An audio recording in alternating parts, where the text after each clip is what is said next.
Dan orang kalau berbuat sunnah, teman-teman sekalian, bid'ah lawannya sunnah.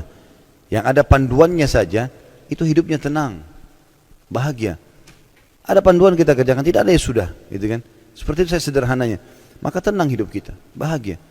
Agama jadi mudah sekali. Semua teman-teman jemaah pengajian yang dulunya banyak buat macam-macam bid'ah dan syirik, begitu ikut pengajian sudah berubah. Saya tanya, apa yang dirasakan sekarang? Tenang sekali Ustaz. Dan Islam kayak mudah rasanya. Ada dalilnya kita kerjakan, tidak ada ya sudah, tidak usah. Enggak macam-macam. Yang ikut juga umroh memang saya begitu. Pulang umrah, kok umroh ini, saya Ustaz ikut umrah ini cuma mau tahu loh umrah itu sesuai sunnah itu bagaimana. Ikut tawaf, ikut sa'i. Kok kayak mudah sekali ya, kayak enggak banyak syaratnya gitu. Ya ini rukunnya, lakukanlah begini. Berdoa pun, doalah masing-masing. Hajat yang paling penting. Jangan tunggu saya pandu. Kalau saya baca doa terus hajat saya, Bapak Ibu enggak ngerti saya pakai bahasa Arab, terus diaminkan, saya sendiri yang dapat.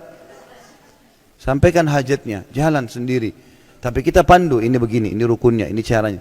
Oh ternyata begini ya, gampang sekali ternyata Islam itu. Memang gampang. Yang bikin rumit ini kitanya, selalu membuat hal-hal yang rumit. Harus begini, pindah rumah harus pakai ini, harus begitu, harus begini, macam-macam peraturan. Rasulullah SAW baru bangun rumah atau baru menikah, buat istrinya, nggak ada sama sekali ritual apa-apa. Datang bismillah masuk. Sholat di sana, ibadah lah, tinggalkan hal-hal yang dilarang dalam rumah, sudah selesai. Kita enggak, ada syarat 40, ada ini, ada ini, ada ini, ada. Banyak sekali. Jadi kayak rumit sekali. Mau menikah dalam Islam simple, gampang sekali. Walinya datang, saya nikahkan kamu, yang ini bilang saya terima nikahnya. Mahar, saksi, adakan acara pesta sebentar, orang makan, pulang. Sudah suami istri. Ini enggak, 3 hari sebelumnya ada acara. Sampai dimandikan pakai kembang, kedinginan pengantinnya.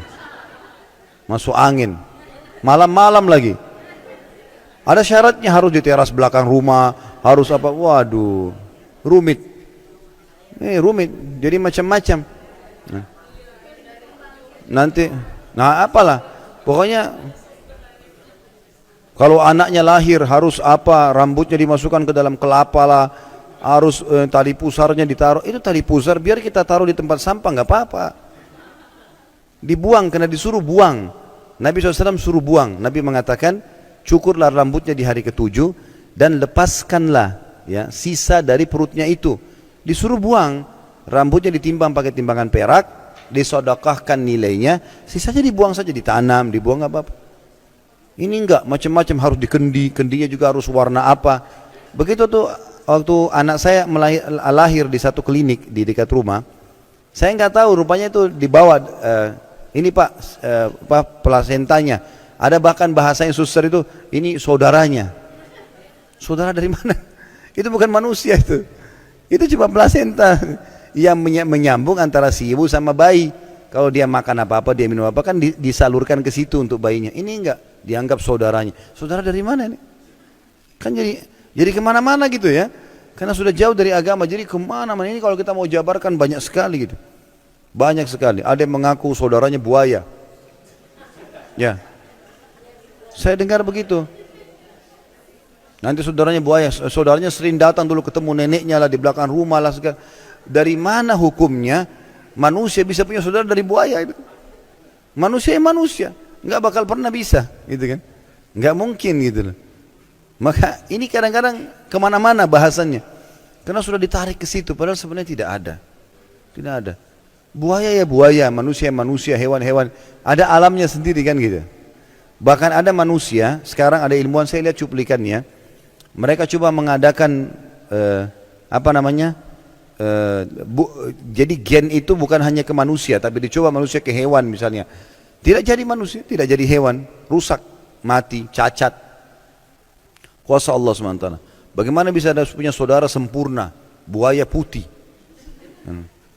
buaya ini dan seterusnya. Ini subhanallah harusnya bisa diperbaiki ya. Tapi sayangnya kita benda turun temurun.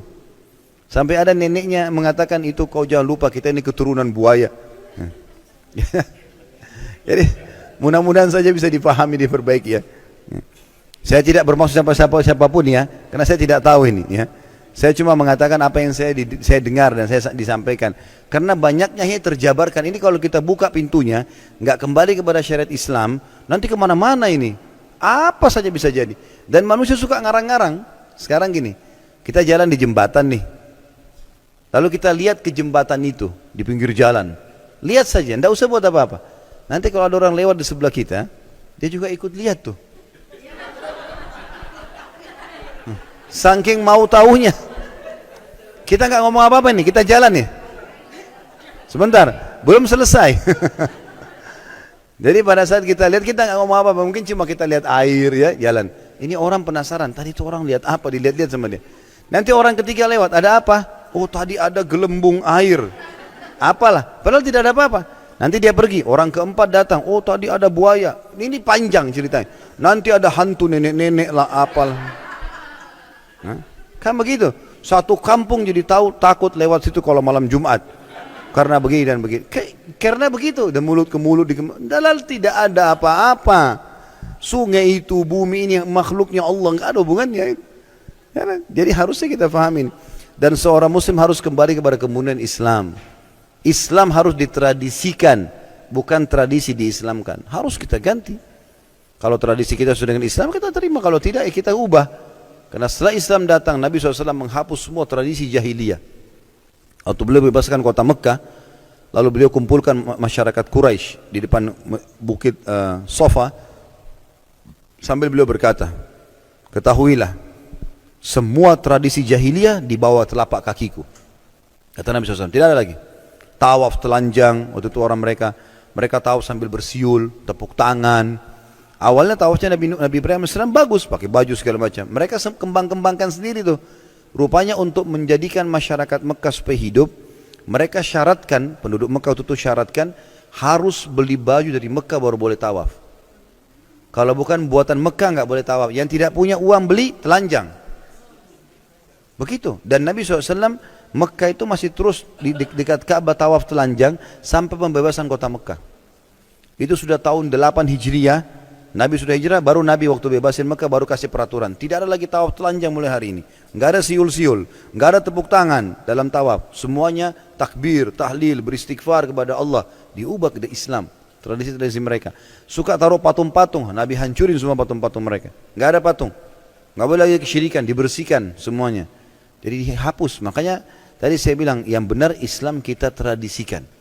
Makan, minum, pakaian, pergaulan, pendapatan, semua Islam. Udah selesai. Mau suku saya bilang apa, sesuai saya ikuti. Tidak ya kita ubah. Bukan aib itu kan, untuk kembali kepada Islam. Makanya kita punya standarisasi hukum.